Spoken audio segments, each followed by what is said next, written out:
Someday you may find yourself alone, without firearms or equipment, in unfamiliar, uninhabited territory, faced with the problem of your own survival.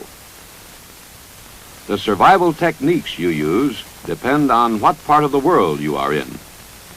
In this film, we are not concerned with the Arctic or the tropics, but rather with the North Temperate region, roughly that area located between 45 degrees and 70 degrees north latitude. This area includes a wide variety of different survival conditions, but the variations correspond in similar regions around the world. Certain animals and plants are common to corresponding regions. This film will show you how to recognize, procure, and prepare animals and plants for sustenance in the wilderness. First, you must recognize things that are good to eat. Most plant life and vegetation is both edible and nourishing. Wild berries and fruits are easy to recognize as wild relatives of those with which you are familiar. Edible nuts are the most sustaining of all forest foods and are found throughout the world. The inner bark of trees, like poplars, birches, willows, and some species of pine is edible. Don't overlook mosses and lichens like this, sometimes called Spanish moss. Roots and herbs are one of your most important food sources. Look for young ferns in shady, wooded areas. Their tender shoots are good to eat, and none is known to be poisonous. If you are near the ocean, seaweed provides a source of food. And further inland, in freshwater lakes and ponds, you will find many edible water plants. Do not eat mushrooms because it is extremely difficult to distinguish the poisonous from the edible varieties. Remember, if you are in doubt about the edibility of vegetation, eat what the birds and small animals select for themselves. Most animals afford edible meat. The most easily recognized are the larger quadrupeds common to the area, such as these deer, elk, or moose. Such animals as mountain sheep are good to eat. Wild rabbits are generally plentiful. And you can often find squirrels, opossum, coons, and other small mammals living in hollow trees. Mice, rats, and other rodents may not be appetizing, but they yield nourishing meat and are easy to obtain. Remember that insects like this grasshopper are abundant throughout the world, and many are edible. Grubs are plentiful, and so are termites, which surprisingly are very good to eat and are easily found in wooded country. Do not eat caterpillars, however. Many things that creep and crawl make good eating. All snakes are edible, and some freshwater snakes are delicious. You can even eat poisonous land snakes with safety. Lizards are found almost everywhere, and their flesh is good to eat, tastes like chicken. When you are near water, you can find amphibians like turtles and frogs in abundance. Always try to stay near lakes or streams because you can consider every body of water a reservoir of food. Fish are more abundant and easily obtained than land animals. Water attracts land animals too. A watering hole is a good place for you to wait for game to come to you. Ducks and other birds are most plentiful near water because they often make their nests a short distance away with eggs that may be good to eat. Once you have recognized a source of edible food, your next problem is how to procure it. Plant life is most easily obtainable, so it is usually best to satisfy your hunger with vegetation before planning ways to hunt or trap game. Don't hesitate to dig for roots, because many plants store starch underground. Always select young, tender leaves in preference to old ones.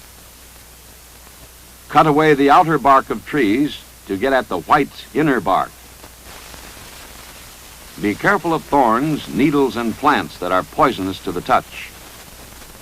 Large animals can be speared or shot with an improvised bow and arrow.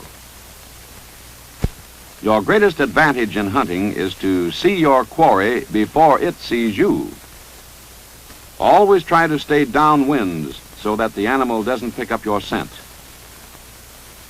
In the woods, move slowly, stop, and remain completely motionless often. Look for tracks and fresh droppings. If they lead you to a watering hole or feeding ground, take cover and wait for game to come to you. Keep the sun behind you, but never silhouette yourself on a skyline. Aim for the head, the neck, or just back of the animal's shoulder, because these are the most vulnerable spots.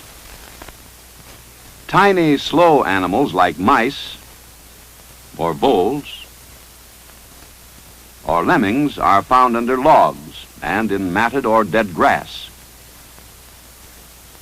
You can club these small mammals or step on them. Small, fast animals like rabbits and squirrels are most easily trapped. There is no catch-all trap. What you use will depend on the particular animal you intend to catch.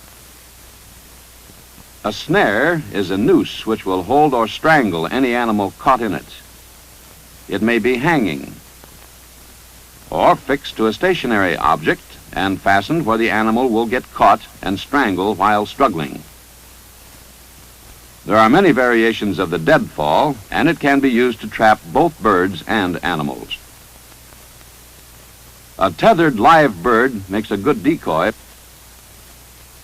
and you can make an effective animal distress sound by kissing the back of your hand. Birds and animals are creatures of regular habits. The fundamental principle of trapping is to determine from past observation what the creature you want to trap is going to do, and then catch him doing it. There are many methods of catching fish, and you are familiar with most of them. Early morning and late afternoon are generally the best times to fish with bait. Fish in small, shallow streams when possible. And remember that fish usually congregate in pools and deep, calm water. Look for bait in the water and select things like minnows, fish eggs, and worms. Hooks can be improvised from any piece of metal, shell, or wood. You can make lines by twisting plant fiber or bark. If you have extra hooks and lines, you can attach them to low-hanging branches and leave them in the water overnight. You can reach under rocks or undercut banks and catch fish with your hands. Or improvise a scoop net from your clothing or any other material. Where fish are large and numerous, spearing works well. Use any straight sapling with a hard core and harden the point by lightly charring it in the fire. Once you have obtained your food, it is usually necessary to prepare it for eating. Some food, such as these nuts, can be eaten raw, but most things taste better and are safer when cooked. Remember, the best cooking is done over a bed of glowing coals, not a flame. Without utensils, your best cooking methods for meat and fish are roasting or broiling, or baking in a pit, or wrapping with clay or leaves. Succulent fruits, leaves, stems, and buds are best boiled if you can make or obtain a container.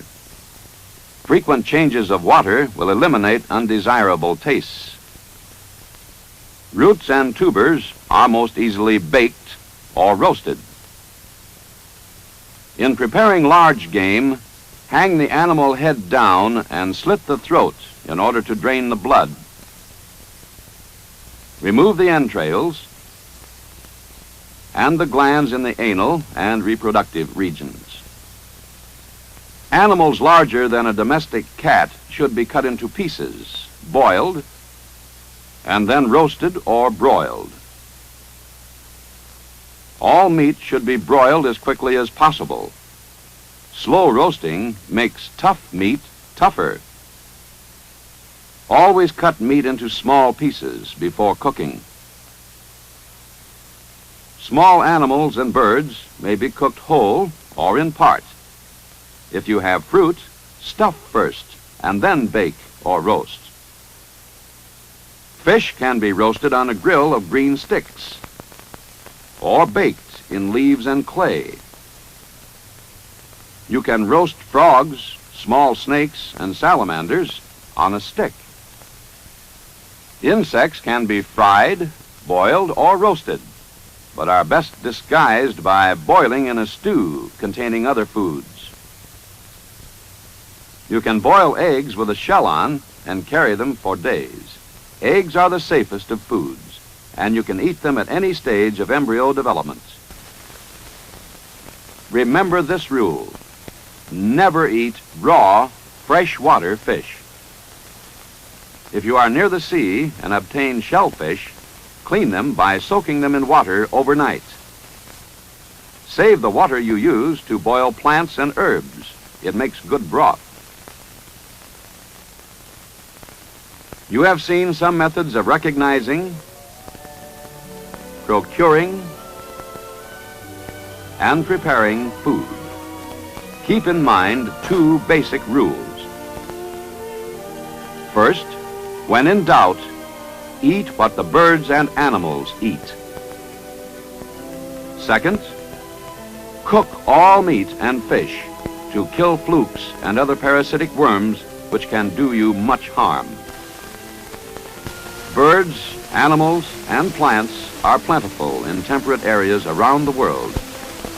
And since no birds or mammals are poisonous to eat, you can live off the land with ease in the North Temperate region.